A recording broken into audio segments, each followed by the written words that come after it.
ओम सर्वे भवन्तु सुखिनां सर्वे सन्तु निरामया सर्वे भद्राणि पश्यन्तु मा कश्चित् दुःखभाग् भवेत्। ओम शांति शांति शांति। Good morning friends, good morning respected friends. आज हमारे वीडियो का टॉपिक है घुटनों का नया व पुराना दर्द, इलाज, सावधानी व बचाव। तो आप देख सकते हैं कि ये जो परेशानी है, जो दर्द की परेशानी है, ये आपको ने कभी ना कभी ज़रूर सहन की होगी। ऐसा कोई धरती पे इंसान नहीं होगा जिसने जो है घुटनों के दर्द को कभी सहन ना किया हो। ये एक ऐसा दर्द है जो हर व्यक्ति को अनुभव होता है इसका। तो आप जो इस टॉपिक पे डिस्कशन करते हुए मुझे भी अच्छा लग रहा है, क्योंकि इससे जो है आपको बहुत ज़्यादा फ़ायदा होने वाला है। क्योंकि घुटनों का दर्द ऐसा है जो आपको पूरी ज़िंदगी में कभी ना कभी अनुभव हो जाएगा, और इसका क्या सावधानी है, क्या बचाव है और क्या इलाज है, उसके बारे में हम डिस्कस करने वाले हैं।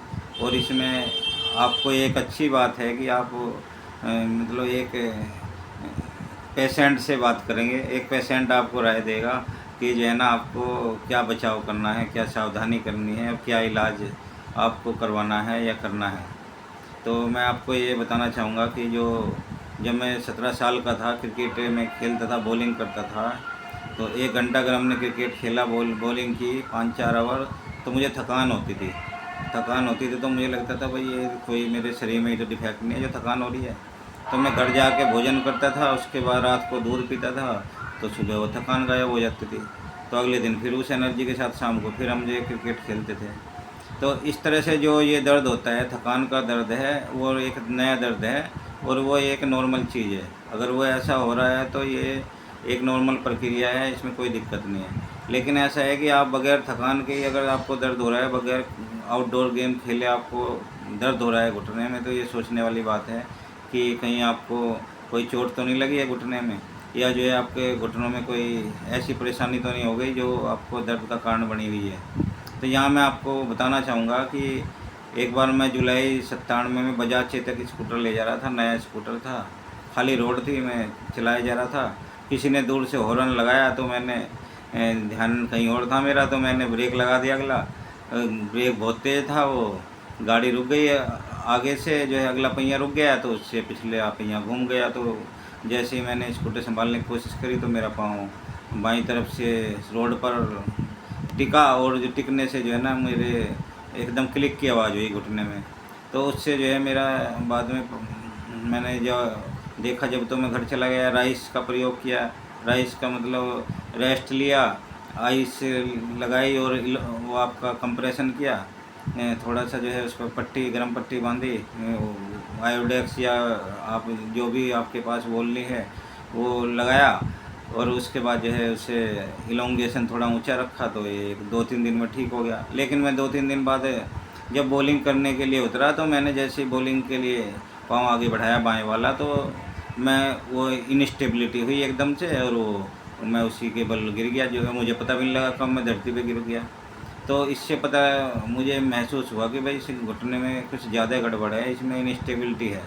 लेकिन मैंने सोचा कि भाई क्यों इसमें ज़्यादा डॉक्टर वाक्टर के पास गए, और सारी कोई दिक्कत है नहीं, तो मगर ऐसे काम चलाते हैं। मैंने वो खेल ही बंद कर दिया, क्रिकेट खेल बंद कर दिया। तो अब जब नौकरी थी, सरकारी नौकरी थी, तो उसमें कोई ज़्यादा दिक्कत नहीं हुई आगे मुझे। लेकिन जो है मैंने ये देखा कि उसके अगले ही साल जब मैं एक दिन ड्यूटी पे जा रहा था, सन 98 की बात है, अगस्त 98 में, तो मैं दो साहिबाबाद के पास बाइक से जा रहा था। 2 रोड थी, उनके बीच में मैंने एक जो है कच्चा होता है जो, उस पर उतार दिया। डिवाइडर नहीं थे वहाँ पे। वहाँ से फिर मैं जब उसे मेन रोड पर लेने लगा, चढ़ाने लगा, तो जो है मेरा डिसबैलेंस हुई बाइक, और वहीं पे रुकी और पिछला पहिया घूमा, उसके साथ जो है मेरा पाँव दायाँ रोड पर आ गया। रोड पर आने से वो फिर क्लिक की आवाज़ हुई है, तो उसमें बहुत पेन हुआ। मैंने कुछ दिन रेस्ट किया, तो जो है वो पेन ठीक हो गया। लेकिन उसकी स्टेबिलिटी का भी वही हाल हो गया जो बाएं पाँव की स्टेबिलिटी का था। यानी कि मैं अब ये दाएं पाँव पे जंपिंग बहुत ज़्यादा कॉन्फिडेंस नहीं रहा मेरा, और हाई जंपिंग, लॉन्ग जंपिंग मैं नहीं कर सकता था।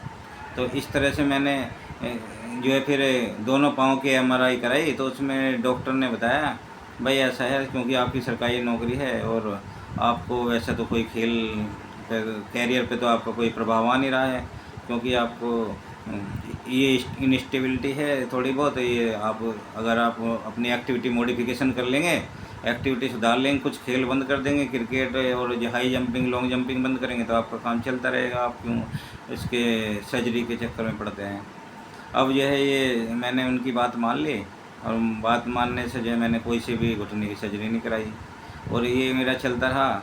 अब मैंने 2003, लेकिन कभी कभी इसमें ऐसा होता है कि कई बार ना भी चाहते हुए ऐसी चीज़ हो जाती है। एक दो बार और गिरा मैं स्कूटर से और जो है बाइक से, लेकिन जो है मुझे तब इसमें थोड़ा सा ये एशियल लेस नहीं होने की वजह से मुझे मतलब इंजरी नहीं हुई, तो मैं थोड़ा जो है गर्म पानी से सिकाई उकाई करके अपना ठीक करा लिया ऐसे पाँव को।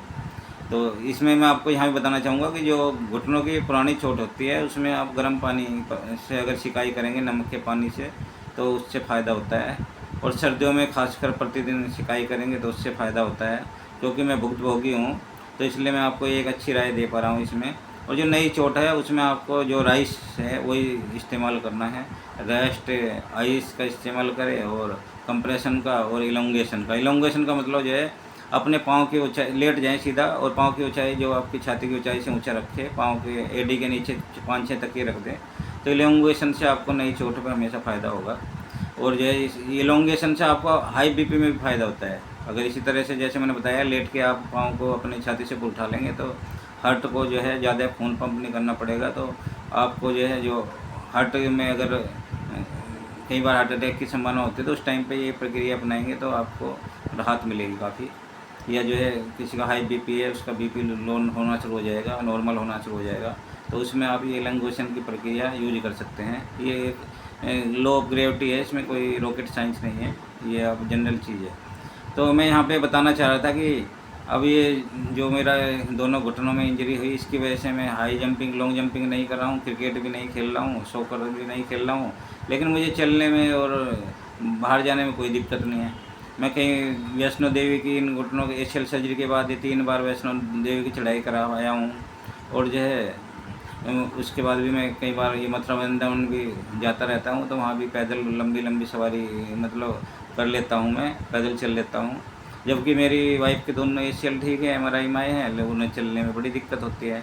तो मतलब अगर ये ऐसी चोट है, तो इसका एक उपाय ये है कि आप प्रतिदिन योगा करें, और योगा में भी लेटने बैठने वाली योगा अवश्य करें, उससे आपको फ़ायदा होगा। इसके अलावा वेट एक्सरसाइज करें, पाँव की स्ट्रेंथ को बढ़ाएं। क्या होता है घुटने का जो अगर कोई पार्ट टूट जाता है शरीर का, तो भगवान ने ऐसी शक्ति दी है कि उसे क्षतिपूर्ति जरूर करते हैं। शरीर अपनी क्षतिपूर्ति करता है, तो जो बाकी घुटने के आसपास के बाकी लिगामेंट हैं वो मजबूत होने शुरू हो जाते हैं। अगर आप जो है हाथ पाँव की एक्सरसाइज सही करते हैं और क्वाड्रिसेप एक्सरसाइज करते हैं, तो जो है आपको एशियल इंजरी का पता भी नहीं लगता है। लेकिन अगर आप इसकी एशियल जो इंजरी हुई है ये घुटने की, इसकी सर्जरी कराएं, तो उसके साइड इफ़ेक्ट मैं आपको बताता हूँ। आपका जो फेमूर है, वो जो टिबिया है, उसमें दो छेद किए जाएंगे ड्रिल के द्वारा। अब आप जो है लोहे के पाइप में भी ड्रिल से छेद, सॉलिड रोड में भी ड्रिल से छेद करें, तो कुछ दिन बाद उस पर जंग लग जाता है। अब जब आपके घुटने की हड्डी में छेद किया जाएगा, तो ऐसा संभव ही नहीं है कि उसका साइड इफ़ेक्ट ना हो। और मैंने सर्जरी कराए हुए कुछ लोगों को देखा, वे 7-8 साल बाद भी उन्हें साइकोलॉजिकल जो है ना, ये मनोवैज्ञानिक रहता है उनके दिमाग में कि भाई मेरे तो घुटने में छेद हो रहे हैं, और वो जो है जब करवट से लेटते हैं तो उनके घुटनों में वो चीज़ जो है महसूस होती है कि भाई ये छेद क्या हुआ घुटना है। तो इसके अलावा जो है जो ग्राफ्ट डालते हैं, ग्राफ्ट वो जो है आपकी पटेला से या हेमस्ट्रिंग से लेते हैं, तो वहाँ पे भी एक डोनर साइट मोर्बिडी की स्थिति हो जाती है, डोनर साइट वीक हो जाता है। पटेला टेंडन में तो आप जो है घुटने के बल चल भी नहीं पाते हैं, उसमें बड़ी दिक्कत होती है। तो इस तरह से जो डोनर साइट मोर्बिडिटी है वो भी सर्जरी में आपको झेलनी पड़ेगी। इसके अलावा इसका रिहेबिलिटेशन 6 महीने से कम नहीं है, मिनिमम 6 महीने, वो भी एथलीट के लिए है जो जिन्हें जो है ना बहुत ज़्यादा केयर में रखा जाता है और फुल टाइम उन्हें रिहेबिलिटेशन कराया जाता है उनका, तो मिनिमम 6 महीने बाद वो खेल में तैयार हो जाते हैं। लेकिन मैंने ऐसा देखा है कि जिसकी अगर एशियल रिकंस्ट्रक्शन सर्जरी हो भी गई, तो वे खिलाड़ी फिर दोबारा से चोटिल हो जाते हैं, उस ग्राफ्ट को तोड़ बैठते हैं, और वो फिर और ज़्यादा कॉम्प्लिकेटेड हो जाती है वो सर्जरी। तो जो है अगर आपको घुटने की कभी सर्जरी करानी पड़ जाए, तो मैं कहूँगा कि एक बार नहीं 10 बार सोचें, क्योंकि ये बहुत ही कॉम्प्लेक्स जॉइंट है। और इसमें देखा गया जैसे मेरे घुटने में एशियल लेस नीज है, तो इसमें आज 28 साल भी बाद मुझे ऑस्टियोआर्थराइटिस हो सकता है थोड़ा, लेकिन जो है जो आपने 2 ड्रिल करवा लेंगे आप फेमोर में, टिबिया में, उसमें ऑस्टियोआर्थराइटिस की समस्या 12-13 साल बाद भी शुरू हो जाएगी। ये जर्मन स्टडी भी कहती है, एक जर्मन स्टडी है। मैंने इसमें बहुत स्टडी की है क्योंकि मुझे बड़ा शौक़ रहा है खेल में, जो है मैं भी चाहता हूँ कि जो मैं भी चौके छक्के मारूँ और बॉलिंग करूँ बहुत अच्छी, लेकिन वो इन घुटनों की वजह से मैं नहीं कर पाता हूँ। और मैंने देखा कि जिन्होंने सर्जरी करा भी ली है तो उनका कैरियर उसमें ज़्यादा आगे बढ़ नहीं पाया है। उन्होंने या तो री इंजरी करा ली अपना आप को, या जो है वो मतलब ये थोड़ा चल पाए, लेकिन बहुत ज़्यादा लंबे समय तक चले हो ऐसा नहीं है। लेकिन ये है कि अगर आप का कैरियर ही एथलेटिक है तो आप सर्जरी करा लें। अगर आपका कैरियर एथलेटिक है, जैसे जो है क्रिकेट में बॉलिंग है या जो है आपका सॉकर है, तो आप सर्जरी करा लें, उसमें आपको फ़ायदा होगा। क्योंकि इनस्टेबिलिटी से खेल खेले नहीं जा सकते हैं, लेवल 1 के खेल हैं। अब हमारे बहुत सारे खिलाड़ी हैं जो इस तरह की सर्जरी के बाद कामयाब काम कर रहे हैं, जैसे KL राहुल जी हैं, स्मृति मंदाना है, खूब शतक बना रही है वो, और जो है क्रिकेट में अच्छा चल रही है, उसने एशियल सर्जरी कराई है। इसके अलावा जो है आर पोलार्ड है, उनकी डबल सर्जरी हो गई है एक ही पाँव में, लेकिन वो उनका वो जादू वो वाला नहीं है जो पहले वाला होता है। भाई आप ये जो है ये सोचिए कि भाई 60 साल का व्यक्ति ओलंपियन बन जाएगा, ऐसा तो संभव नहीं है, लेकिन एशियल रिकन्स्ट्रक्शन से आपके पाँव में स्टेबिलिटी तो आ जाती है, ये तो है। लेकिन अगर आप को स्टेबिलिटी आपके कैरियर के लिए ज़रूरी नहीं है, तो आप अगर विदाउट सर्जरी रह लेंगे तो ज़्यादा आपके लिए बेटर है। इनका इफ़ेक्ट मैंने देखा है कि अगर नॉर्मली देखा जाए तो जो एशियल सर्जरी के बेनिफिट हैं उतने ही एशियल सर्जरी ना कराने के बेनिफिट है, और ये कोई इमरजेंसी सर्जरी तो है नहीं। तो आप जो है अगर आपको लगता है कि ये ज़रूरी है आपके कैरियर के लिए तभी कराएं, अदरवाइज़ आप रहने भी दे सकते हैं। बाकी मसल को मजबूत करें और उससे आपका घुटना चलता रहेगा और आपकी लाइफ जो है चलती रहेगी। यहीं मैं एक बात चीज़ और कहना चाहूँगा कि घुटने का खाली यही एक चोट नहीं लगती है, और भी बहुत सारी चोट घुटने में लग सकती हैं। तो उनका आप प्रॉपर डॉक्टर को दिखाएं और वो जैसा बताएं उसके अनुसार ही आप अपना कार्य करें। और यहाँ मैं एक चीज़ और आपको बताना चाहूँगा कि घुटना एक कॉम्प्लेक्स जॉइंट है, और हमने कुछ ये इस तरह का अपना कंडीशनिंग की है। जैसे अगर जंगल की बात की जाए तो जंगल के हिसाब से इंसान एक चौपाया है, तो उसे अपने चारों हाथ पाँव का बराबर प्रयोग करना चाहिए। लेकिन हम क्या करते हैं कि हम पाँव का ज़्यादा प्रयोग करते हैं, ज़्यादा चलते हैं, दौड़ते हैं, कूदते हैं, तो हमारे घुटनों पे ज़्यादा जोर पड़ता है। उसी तरह से अगर हम चौपाई की तरह चल के देखें तो आपको पता लगेगा कि आपके घुटनों पर, पाँव पे उतना जोर नहीं पड़ा है। और आपने देखा भी होगा कि आपकी कोहनियों में अक्सर इतना पेन नहीं होता है जितना आपके घुटनों की समस्याएं होती हैं। तो उससे पता लगता है कि हम हाथ का प्रयोग कम कर रहे हैं और पाँव का प्रयोग ज़्यादा कर रहे हैं, और इस एक्सेस की वजह से भी हमारे घुटनों में दर्द होता है। तो आप जो है घुटनों का प्रयोग कम कर सकते हैं, अति मत करें उससे आपको नुकसान हो सकता है। इसके अलावा जो है आप इसका नियमित जो घुटनों की केयर है वो करें। और आप जो है डाइट, मैंने देखा है कि डॉक्टर अक्सर, आपने भी देखा होगा कि वह घुटनों में दर्द हुआ तो आपने एक गिलास दूध पिया, हल्दी डाल के पिया, तो उसमें आराम पड़ता है और रेस्ट से आराम पड़ता है। तो आप ये प्रयास करें कि अगर आपके घुटनों में चोट लगी हुई है, घुटनों में दर्द है, तो जो है आप स्किम मिल्क पिएँ, आधा लीटर पी सकते हैं, आधा लीटर तक भी पी सकते हैं। इसके अलावा दही खा सकते हैं, लेकिन ओरिजिनल खाइए चीज़ें, नकली चीज़ें खाएंगे तो उससे और बाकी साइड इफेक्ट आपको हो सकते हैं। तो जो ओरिजिनल चीज़ें हैं, दूध दही वो खाएं आप, और जिसमें प्रोटीन है वो चीज़ें आप खा सकते हैं। अब जो है क्योंकि मैं तो शाकाहारी हूँ तो मैं और बाकी चीज़ें तो बता नहीं सकता, बाकी जो प्रोटीन वाली और चीज़ें हैं तो आप अपने हिसाब से देख सकते हैं। मैं तो हमेशा जो है दूध से सेवन करता हूँ अगर मान लो घुटने में कोई तकलीफ़ है। हमारे यहाँ ऐसा था ही नहीं, हम 25 साल तक तो अपने माता पिता के साथ रहे, तो हमेशा शाकाहारी रहे, दूध दही का ही हमारा खाना रहा। हम पश्चिमी उत्तर प्रदेश से आते हैं, मैदानी इलाकों से आते हैं, तो ऐसे ही रहते हैं। बीच में कभी कभी हमने प्रयोग किया, लेकिन वो प्रयोग हमें जचा नहीं। उस प्रयोग में भी हमने अति नहीं की कभी, जो है अंडा का सेवन किया, अंडा से भी उतना प्रभाव नहीं पड़ा, तो जो है फिर उसे भी छोड़ दिया। कभी कभार जो है, अब झूठ बोलने वाली बात नहीं है, फिश कभी एक बार पोर्ट ब्लेयर गए थे, वहाँ दोस्तों के कहने पे फिश का सेवन किया, और जो है तो मैंने पाया कि भाई ये जब अगर मैं यहाँ पोर्ट ब्लेयर में रहता तो ज़रूर खाता, लेकिन जब मुझे यहाँ रहना ही नहीं है तो मैं क्यों खाऊँ। तो इस तरह से जो है मैंने मतलब कभी फिश से ऊपर नहीं उठे। कभी जो है एक आध बार एक ने जो है वहाँ पे विज्ञान भवन में वो पकोड़े रख रखे थे फिश के, तो वहाँ एक चिकन का पकोड़ा भी वहाँ एक आध बार खा लिया, लेकिन जो है उसे जो है मेरी समझ से में आया नहीं वो। तो मैंने 17/3/20 से 17 मार्च 2020 से पूरा फैसला कर लिया कि अब मैं वायलेंस को पूरी तरह छोड़ दूँगा, और जो है वायलेंस ना तो करनी है अपने व्यवहार में ना ही आहार में। तो अगर कोई वायलेंस से कोई भोजन प्राप्त हो रहा है तो मैं नहीं खाता हूँ, पूरी तरह मैं शाकाहारी भोजन ही खा रहा हूँ, और मुझे उसका प्रभाव भी महसूस हो रहा है, और उसमें जो है घुटनों में भी लाभ हो रहा है। तो घुटनों के नए पुराने दर्द का बचाव जो मैंने आपको बताया वो है कि आप प्रतिदिन योगा लेटने बैठने वाली करें, और जो है कार्डिसेप एक्सरसाइज करें। आपने देखा होगा कि जो हमारे एक धर्म है मुस्लिम भाई, तो जो है उसमें वे नमाज़ पढ़ते हैं, तो नमाज में वे उठने बैठने वाली प्रक्रिया दोहराते हैं, कई बार दोहराते हैं दिन में। तो उस उनके जो है वे काफ़ी एक्टिव बन के रहते हैं, और उनके घुटनों की समस्याएं काफ़ी कम होती हैं। तो इसलिए मैंने जो धर्म के मतावलंबी हैं उनसे भी कहूँगा कि आप लेटने बैठने वाली योगा करें, और दिन में सुबह करें, दोपहर में भी कर सकते हैं, और शाम को भी करें। तो उससे आपके घुटनों पे आपको राहत महसूस होगी, मेरी गारंटी है। और इसके अलावा आपको अन्य चीज़ों में भी राहत महसूस होगी, ये आपको मैं बता सकता हूँ। इसके अलावा सर्जरी का तो लास्ट ऑप्शन रखें।